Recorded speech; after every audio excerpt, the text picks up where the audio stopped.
Hello traders. आज हम एक नई सीरीज का स्टार्ट करने वाले हैं बेस मेटल्स पर। और बेस मेटल्स में सबसे पहले हम स्टार्ट करेंगे कॉपर।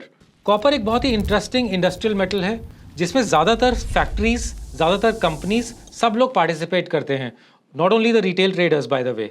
सो इसका जो प्राइस पैटर्न फॉर्मेशन है, जो प्राइस स्विंग्स हैं, मूवमेंट्स हैं, वो बहुत डिफरेंट है बाकी कमोडिटीज से, जैसे gold, silver, crude, natural gas. Because copper is an industrial metal, because copper में ज़्यादा डिलीवरीज ली जाती हैं, तो इसका जो सारा प्राइस फॉर्मेशन है वो मीन रिवर्टिंग फॉर्मेशन में बन जाता है। बहुत ज़्यादा दूर तक उसका ट्रेंड नहीं बनता है और बहुत ज़्यादा डेप्थ तक उसका फॉल भी नहीं होता है। तो उसका जो एंटायर नेचर है वो बहुत मीन रिवर्टिंग होता है। मीन रिवर्टिंग नेचर का मतलब क्या है? मीन रिवर्टिंग नेचर का ये मतलब है कि वो जब भी अपने करंट प्राइस से काफी ज्यादा दूर जाने की कोशिश करता है तो वहां पर ऊपर अगर जाएगा तो वहां पर सेलिंग आना स्टार्ट हो जाती है, और अगर नीचे आना स्टार्ट होता है तो वहां पर एक्यूमुलेशन स्टार्ट हो जाता है। तो एक्यूमुलेशन और डिस्ट्रीब्यूशन का जो साइकिल है वो कॉपर में स्पेसिफिकली, या अगर हम उसको ओवरऑल कर दें तो बेस मेटल्स में बहुत ज्यादा होता है, because these are industrial base metals used as raw materials for production. So copper में जब आज हम स्ट्रैटेजी की जो बात करेंगे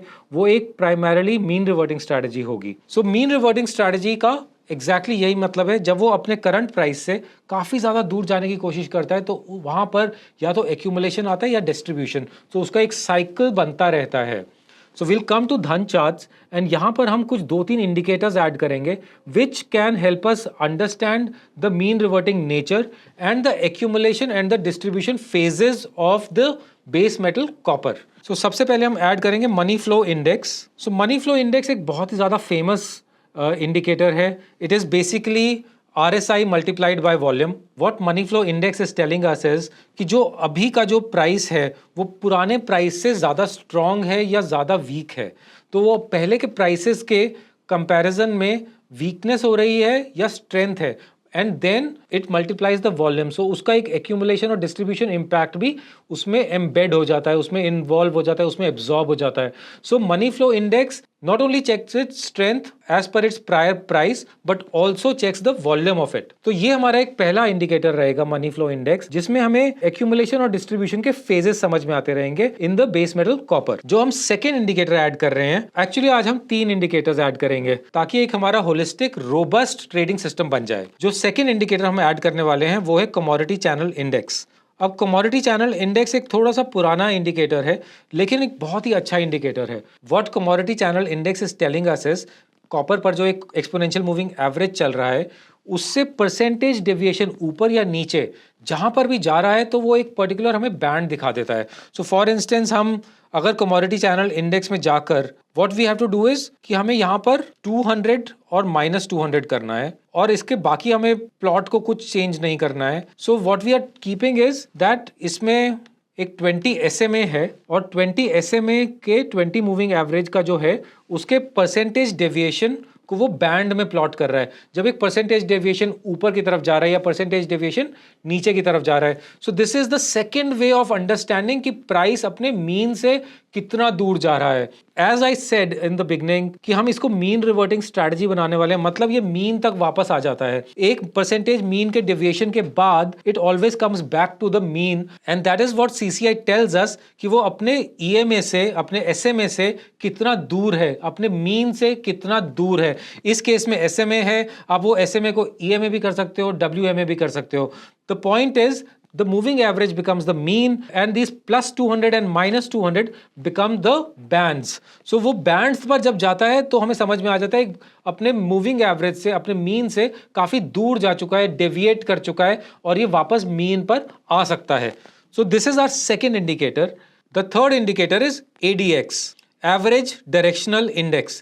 average directional index की क्या जरूरत है हमें कि अगर वो हमेशा मीन रिवर्ट कर ही रहा है तो हमें उसके ट्रेंड को समझने की क्या जरूरत है। Basically ADX, what ADX does is कि ट्रेंड कितना स्ट्रांग है इस समय उस इंस्ट्रूमेंट में। तो अगर कॉपर में उस समय ट्रेंड बहुत ज्यादा स्ट्रांग होगा तो उसका ADX जो है शायद 35, 40, 45 तक जा सकता है। लेकिन अगर कॉपर बिल्कुल ही फ्लैट नॉन ट्रेंडिंग जोन में है, साइडवेज चल रहा है, तो उसका ADX बिलो 20 भी आ जाता है। Relevance of ADX is copper का जो भी ट्रेंड आता है जनरली शॉर्ट लास्टिंग होता है, बहुत लॉन्ग लास्टिंग नहीं होता है, लेकिन हम उसके मिडल ऑफ द ट्रेंड में ट्रेड नहीं करना चाहते हैं। हमें यह भी देखना है कि अगर उसका मीन से वो डेविएट कर रहा है तो उसका ट्रेंड भी एग्जॉस्ट हो जाना चाहिए। When ADX goes above 35, above 40, तो मतलब हमें समझ में आ जाता है कि उसका एक ट्रेंड एग्जॉस्ट हो सकता है। तो यहां हमारे पास 3 इंडिकेटर्स का एक टीम बन गया है। जो मनी फ्लो इंडेक्स है वो हमें यह बता रहा है कि इस समय अपना प्राइस जो है कॉपर का अपने पुराने प्राइस से कितना स्ट्रॉन्ग या कितना वीक है। Based on that money flow index could be going to 80 और 20 बेस्ड ऑन द स्ट्रेंथ और the weakness from the current price. Secondly CCI हमें बता देगा कि वो अपने मीन से which is the moving average उससे कितना डेविएट कर रहा है ऊपर या नीचे। तो अगर CCI प्लस 200 है मतलब वो अपने मीन से काफी ऊपर की तरफ डेविएट कर चुका है, और अगर वो मीन से नीचे आ रहा है तो मतलब वो -200 तक आ जाएगा।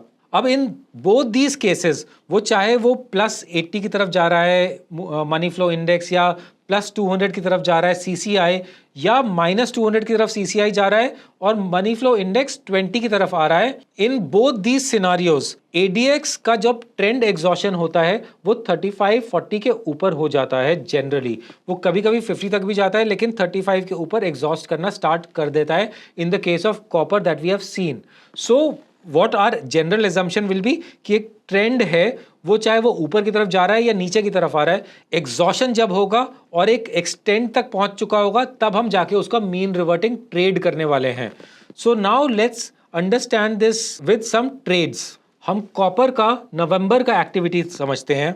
जैसे हम यहां पर देख रहे हैं, so money flow index is on the top panel, middle panel में CCI है और बॉटम पैनल में ADX है। अब ADX में मैंने 2 हॉरिजॉन्टल लाइंस लगाई हैं 20 और 35। ये सिर्फ बेसिक से लाइंस हैं। हमें ट्रेड कब करना है, जब वो या तो 35 के ऊपर हो या 20 के नीचे हो ADX। तो वो या तो वो ट्रेंड बिगनिंग के स्टेज पर हो या फिर वो एग्जॉशन के स्टेज पर हो, मिडिल ऑफ द ट्रेंड में हमें ट्रेड नहीं करना है। तो अब हमारा इसमें एंट्री क्राइटेरिया क्या है, हम पहले शॉर्ट का एक ट्रेड देख लेते हैं। शॉर्ट में हम ये ट्रेड देख रहे हैं कि money flow index is breaking below 80 and at that point of time we are seeing slight divergence in CCI जो +200 से नीचे चल रहा है। उसमें एक प्राइस का एक छोटा सा डाइवर्जेंस है, जो एक डाइवर्जेंस यहाँ पर क्लियरली हमें दिख रहा है।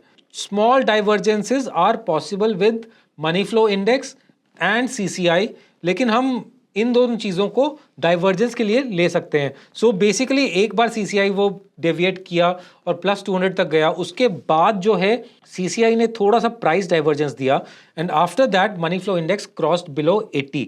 At this point of time ADX was above 35, मतलब एक ट्रेंड एग्जॉशन की पॉसिबिलिटी थी। तो यहां पर हम एक शॉर्ट ट्रेड ले सकते हैं। Before that what we have to also understand is कि क्योंकि कॉपर एक थोड़ा इंडस्ट्रियल मेटल है, बेस मेटल है, जिसमें एक लार्जर स्विंग्स होते हैं, इसको हम बहुत ज़्यादा शॉर्टर टाइम फ्रेम पर ट्रैक नहीं कर सकते हैं। इसलिए हमने इसके लिए 1 आवर का टाइम फ्रेम रखा है। आप इसको बड़े टाइम फ्रेम में ज़रूर कर सकते हैं, 2 hour, 3 hour. The same strategy will also work on 2 hour, 3 hour time frame, लेकिन इसको शॉर्टर टाइम फ्रेम में ट्रेड ना करें because in that case the chances of whipsaws are high and you will get very small swings. 1 hour is a very reliable time frame to trade copper. So अभी यहाँ पर हमें एक proper एक setup मिल गया shorting का copper में। Secondly अब हमें यहाँ पर मैंने एक येलो डॉट बनाया है।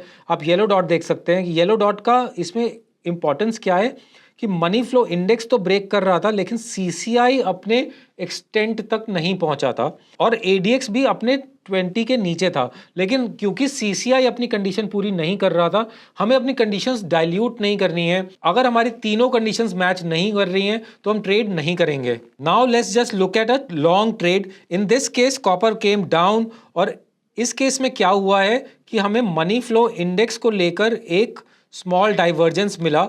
जो मनी फ्लो इंडेक्स पहले 20 के ऊपर क्रॉस कर चुका था, the next time when the price broke below that low, money flow index did not come to the 20 zone again.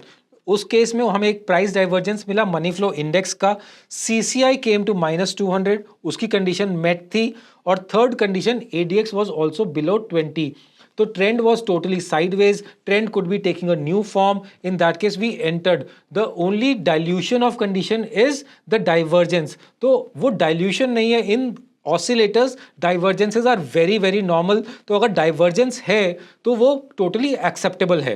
In this case we found the bottom of the price and उसके बाद copper का price ठीक से jump कर गया. So whenever we enter a trade our stop loss is always the prior low. तो जब हम लास्ट 5 बार हम जब भी एक लॉन्ग ट्रेड में एंटर कर रहे हैं तो हमारा स्टॉप लॉस क्या होगा, लास्ट 5 या लास्ट 10 बार्स का लो. हमें ज़्यादा दूर नहीं जाना है, हमें उसके नीचे के बहुत ज़्यादा स्टॉप लॉसेस नहीं रखने हैं. अगर वो लो ब्रेक कर देगा तो हम उसमें से एग्जिट कर जाएंगे. अगर उसके बाद डाइवर्जेंस बनेगा तो हम री एंटर कर लेंगे. लेकिन हम एक उम्मीद के बेसिस पर, हम एक होप के बेसिस पर अपनी पोजीशन को कभी होल्ड करके नहीं रखते हैं. We will follow the rules completely. अब उस एंटायर स्विंग के बाद हमें एक नेक्स्ट शॉर्ट ट्रेड फिर से मिला जहां पर money flow index was breaking below 80 और इस केस में हमें सीसीआई का नेगेटिव डाइवर्जेंस दिख रहा था and ADX was above 35. Prior to this हमने यहां पर ये ट्रेड इसलिए नहीं लिया था क्योंकि एडीएक्स की कंडीशन मैच नहीं कर रही थी. So we will follow all the conditions properly. अगर एक कंडीशन भी मैच नहीं कर रही है तो हम उसको फॉलो नहीं करते हैं, हम वो ट्रेड नहीं करते हैं. एडीएक्स मतलब वो 35 के नीचे था, that means the trend could have gone up. ये प्राइस ज्यादा ऊपर जा सकता था, चाहे वो थोड़ा सा ही ऊपर गया लेकिन वो ज्यादा ऊपर जा सकता था. तो जब वो मिडिल ऑफ द ट्रेंड में होता है तब हम उसको ट्रेड नहीं करते हैं. 20 to 35 में ट्रेड नहीं करेंगे. वो या तो बिलो 20 होना चाहिए एडीएक्स या अबव 35 होना चाहिए, तभी हम ट्रेड करते हैं. So in this case also we got a good move in copper after the shorting was done. फिर मल्टीपल स्विंग्स के बाद, अ फ्यू डेज के बाद हमें एक नेक्स्ट शॉर्ट ट्रेड फिर से मिला. इन this case also money flow index crossed below 80. CCI was making a clear negative divergence, जो हमें यहां पर सीसीआई का एक नेगेटिव डाइवर्जेंस दिख रहा है and ADX was above 35. Whenever these three conditions come together we definitely do our trade. So in this case we got our short trade in copper and we got a good movement of that. The moment we enter a trade we simultaneously keep the stop loss in the system. और उसके बाद जहां पर भी हमें उसका bare minimum usually what we get is 2x to more than 2x of our stop loss. उतना हमें जनरली प्रॉफिट मिल जाता है. लेकिन अगर उससे पहले हमें रिवर्सल दिख रहा है या हमारा इंडिकेटर मनी फ्लो इंडेक्स 20 तक पहुंच गया या सीसीआई एकदम क्रैश करके 0 के नीचे चला गया, तो in that case also we can do early exits. Early exits की क्या कंडीशंस है? अर्ली प्रॉफिट एग्जिट्स की 2 कंडीशंस है कि मनी फ्लो इंडेक्स 20 तक चला गया या सीसीआई 0 के नीचे क्रैश कर गया या -200 आ गया. In that case also we can do early exits. या फिर अगर स्टॉप लॉस ट्रिगर हो गया then the exit is totally non negotiable. So हम तब भी एग्जिट कर जाएंगे. उसके बाद हमें फिर से लॉन्ग मिला. यहां पर money flow index was breaking above 20, CCI was breaking above -200 and ADX was above 35. उसके बाद copper was sideways for a few bars for a few hours and after that we got a very minor up move but we still got it. हमें market जितना भी move देगा we can not be entitled to it. There is no right, there is no fundamental right कि इतना तो मिलना ही चाहिए, लेकिन जितना भी मार्केट देगा वी विल टेक इट. और यहां पर हमारा एक अर्ली एग्जिट का, जैसे आप देख सकते हैं कंडीशन, यहां पर हमें क्या मिला? एक early exit. Money flow index went to +80 and CCI came to +200 और वहां पर हमें एक क्विक एग्जिट मिल गया with a very small move, probably just 1% of the move, which is also okay. हमें जितना भी मूव मिल रहा है वी विल टेक इट. लेकिन हम अर्ली एग्जिट अगर मार्केट साइन दे रहा है तब भी हम एग्जिट कर जाएंगे, हम उसके ट्रेंड के होप में नहीं बैठे रहेंगे. So I hope the entire strategy is now clear and with that we wrap up with our base metal copper strategy edition. Thank you so much. Keep watching commodities by Dhan. Investments in the securities market are subject to market risk. Read all the related documents carefully before investing.